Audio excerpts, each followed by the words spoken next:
السلام عليكم ورحمة الله وبركاته. اللهم صل وسلم وبارك على سيدنا محمد وعلى آله وصحبه أجمعين.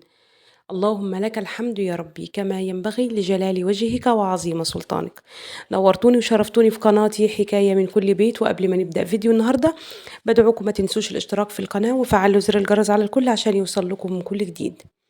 إنا لله وإنا إليه راجعون. البنت اللي انتوا شايفينها قدامكم دي يا جماعة انتحرت. للأسف الشديد اسمها علياء الأمير. علياء انتحرت بسبب ايه يا جماعة؟ كانت قبل ما تتوفى على طول نشرة بوست على صفحتها كاتبة فيه ان بتقول ان ابن عمها اتحرش بيها، فراحت قالت الكلام اللي حصل وان ابن عمها اتحرش بيها. باباه ما صدقهاش.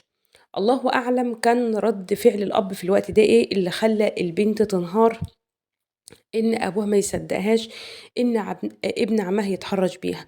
وبعد كده راحت منتحرة بعد البوست اللي نشرته على صفحتها.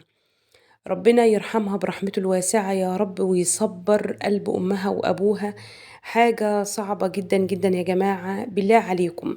حتى لو قلنا الأب رد فعله صدمة إن إزاي ابن أخوه يتحرش ببنته اللي هي بنت عمه. آه، بصوا يعني لما يجي البنت تكلم أبوها وأمها في حاجة احتويها. خد بنتك في حضنك. أنا عارفة للأسف الشديد في أبهات قلبها بيبقى قاسية وما بتتفاهمش مع البنات، ودلوقتي كمان أكتر مع الصبيان. لازم نحتوي ولادنا يا جماعة. لازم نحتوي ولادنا لأن الزمن اللي احنا عايشين فيه حاليا الزمن بقى صعب. ربنا يرحمها يا رب ويصبر كل حبيب